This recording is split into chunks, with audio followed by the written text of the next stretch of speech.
Hey everybody, this is Galen from the Portland Chess Shop, here to bring you the chess action. So I have a brand new chess website. It is called chesspdx.com.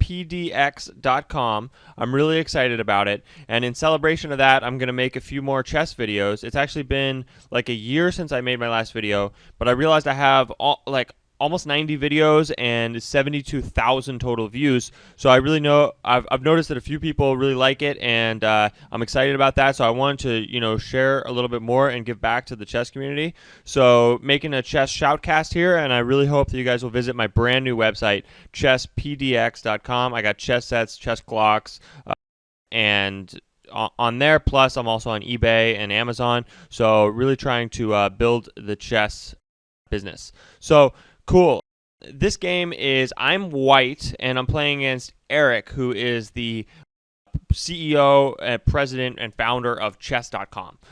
So I guess two big names in chess, sort of, or small names, depending on your perspective. This is correspondence chess, so we had 3 days for every move, which is a really exciting way to play chess on chess.com. It's really a lot of fun. I'm going to go into detail on chess.com later this afternoon, so check out the next video.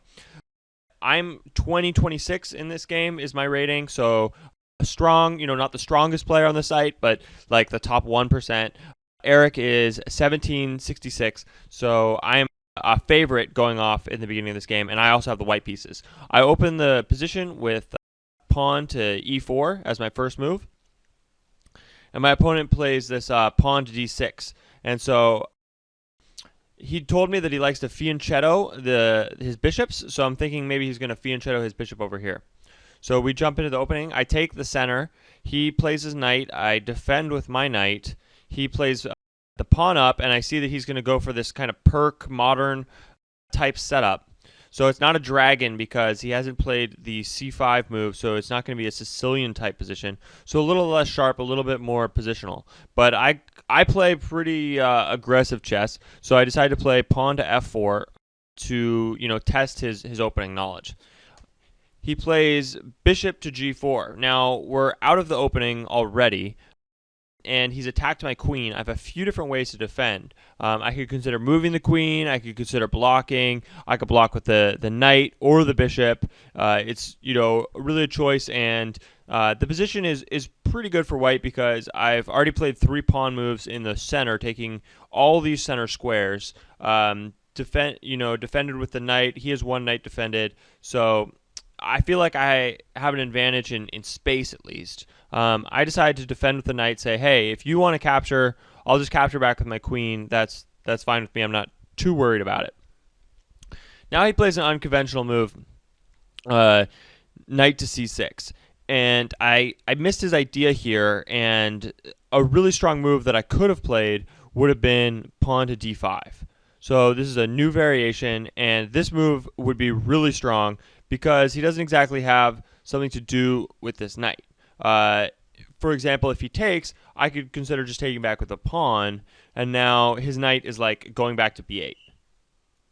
So that would be a really strong variation for me because he's just undeveloped his piece, wasted a couple moves. So that would be really strong. So here I think that d5 is like a killer move. So you always want to look out for killer moves, double check that they're right, but always look out for them. Here, I think I thought that I could play d5 later, not understanding his idea exactly. So I played bishop e3 because I was like, well, I'll just develop. I'll play d5 in a little bit. But now he plays e5. And so e5, at least d5 doesn't quite work anymore because after d5, now the idea is, at least one idea is takes knight to d4, and I don't exactly want to take with the bishop. He takes back. This bishop is on this long diagonal. This position is still good for white, but I didn't think it was quite as good. And if I take back with the pawn, for example, then I think he also has the option of going knight to e7 after d5, and he could play this way. I'm thinking that the bishop pair is valuable. I mean, I do have this is in Fritz, so I have the computer analysis running on the side, so I can kind of see what's going on. Like in the game, obviously neither of us were using computers, but it's a little bit fun to look at it, with the computer on the side in the analysis. So let me know if you guys like that feature. So d5 is really strong here. I missed it. I played bishop e3. He plays e5. So this is, at least he's fighting for the center, which I think is good. It looks like this move could have been strong. Let's check out this variation. So takes, he would probably take back, now d5, and this could be good. The knight doesn't really want to go to d4. If it goes here, it's kind of like all the different ways that it could go. It's not really attacking anything. It's kind of moving over and over. So I think that f takes e5 would have been a really strong move. So I guess I missed that one too. Lots of mistakes in the game, but that's like a real game. So, and I think you guys might be able to understand kind of my games because, the super grandmasters, it's like, what are they doing? Why? I don't understand. So maybe my games are a little bit more accessible. So I played bishop to b5. I thought, okay, let's pin this knight with the bishop. And then I'm threatening d5, different stuff. I thought, maybe this is good. So he takes, I decided to take back with the queen, which was kind of interesting. And after bishop g7, I thought about this position for a while. I decided to take the knight, takes, and then, okay, so the idea when the queen takes is that he can't take the queen, obviously, because the knight is pinned, right? So I would take the king. So after bishop g7, I decided to take the knight to kind of, weaken his pawn structure, make the position, something that he probably hasn't exactly seen before. I missed the winning variations, but this is positional. It's all right. It's not too bad. So here, I castled. Now this is kind of an interesting move. I decided I could castle, even though he has these threats with the knight. Like if the knight goes somewhere, then my queen is attacked by the bishop, and then I would have to move it. And if the knight goes like here, for example, then I can just take the bishop. So it's kind of like he has a. Sorry, I skipped ahead. He has a discovered attack, but then again, the bishop is behind it. The bishop wouldn't be defended unless the knight goes in this corner, and then this pawn is also defended. He's put his knight on the side, knights on the rim or grim. So, kind of interesting move. I saw I could castle and move my queen afterwards. So interesting. He castled as well, and then I played queen d3. So I decided that the queen was kind of strong on this light square. It's controlling, this diagonal. Kind of interesting. He decided to play rook e8, putting pressure here. So I decided to play rook a to e1, defending this square. So my knight's not pinned, which is nice. The bishop's not attacking anything down here. And, I can defend this square. It's pretty equal. Maybe black is slightly better. I missed some opportunities, but I'm not unhappy with the position. He plays rook to b8. Which I thought was interesting because, I played b3, and then I think he should play. I was thinking in the game, at least, that a5 could be okay because maybe he wants to create some weaknesses. One idea is bishop takes f3 now, and then rook takes f3, knight to g4, and here he's kind of attacked this diagonal and this diagonal simultaneously. One option, he's attacking the bishop and some different stuff. That's relatively get some play for the position.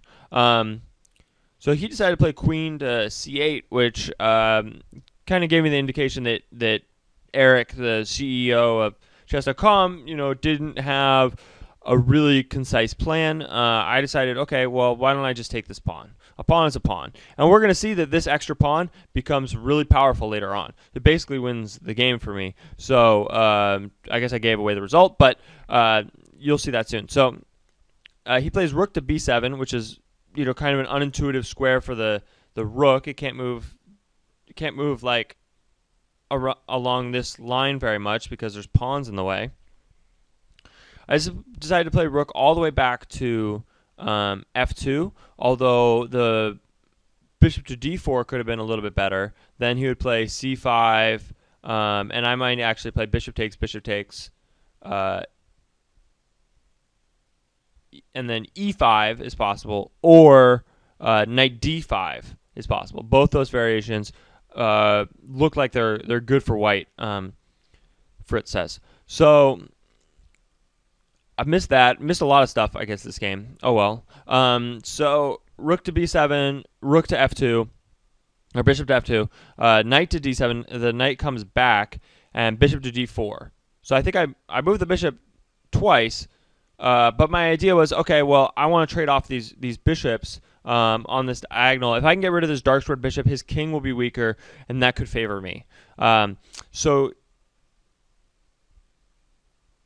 he does take, which I'm pretty happy about. Now, it looks like knight to d4 would be strong.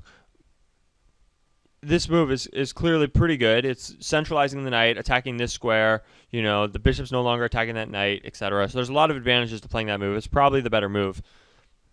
But I decided to play queen takes d4. And after this move, he doesn't have too many good moves anymore. He's kind of given away. That bishop was good. He doesn't have as much play on the board. I still have a little bit of space advantage. You know, I think the trading off of the pieces was good for me. So that's 1+ for my position. So I'm doing better now.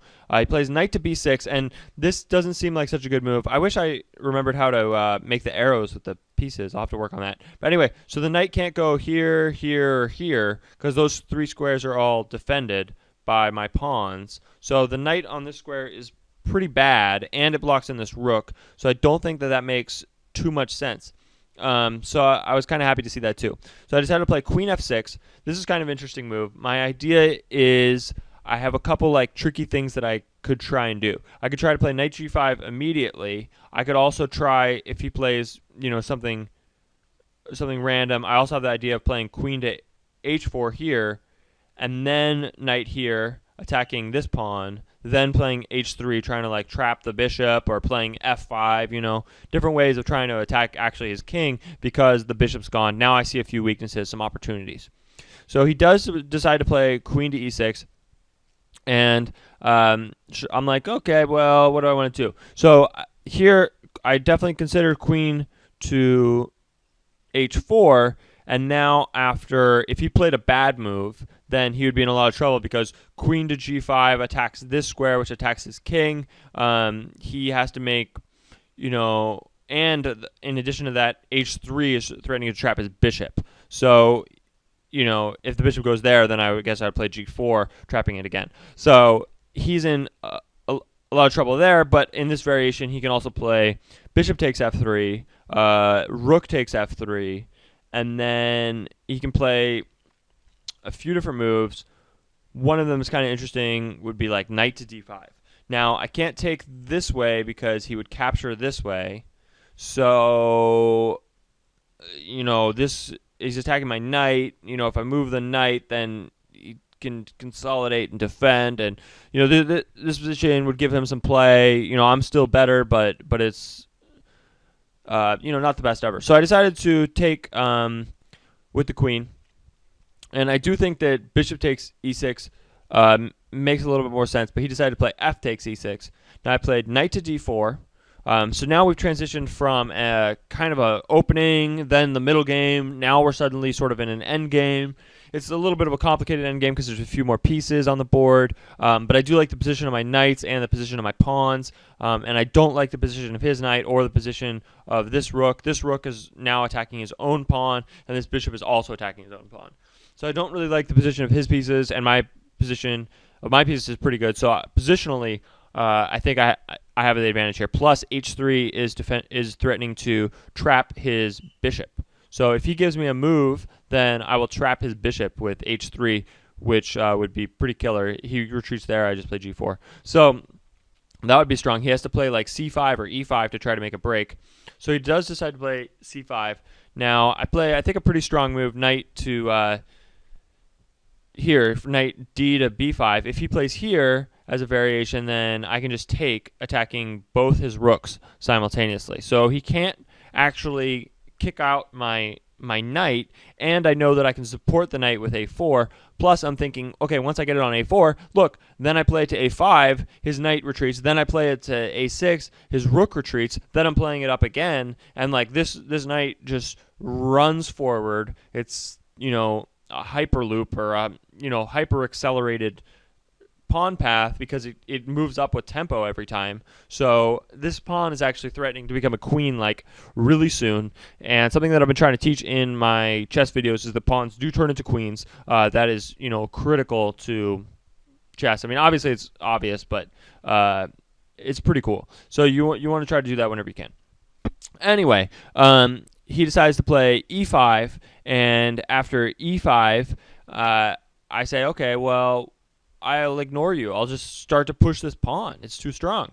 He plays c4, some sort of a move to try to complicate the position, but I play a5, and now his knight's attacked. He plays here. I play a6. Bada bing, bada boom. What's he gonna do? So one variation is like rook here. Then I play here for. Well, I could play there, but I could also play just knight takes c7 first, right? This could be strong. New variation, so now he has to move the rook if he doesn't want to lose the exchange. Then a7. Then, you know, if he plays rook to b7, for example, queen takes, and his position is falling apart. I have more pieces than him. You know, I'm basically up a rook, or rook for a couple pawns, you know, but I have other good parts of my position too. You know, also, yeah. So this position is really strong. Here he decided to resign with honor, I think. And this was a good game. You know, I liked playing against CEO of chess.com, Erik. He's a great guy. He's really, really nice. I've talked to him a couple times. And this is the Portland Chess Shop. Appreciate you watching. Please check out my brand new website, chesspdx.com. Thanks so much for watching. I'm going to make a couple more videos, so check it out. A game of chess is like a sword fight. You must think first, right? Before you move.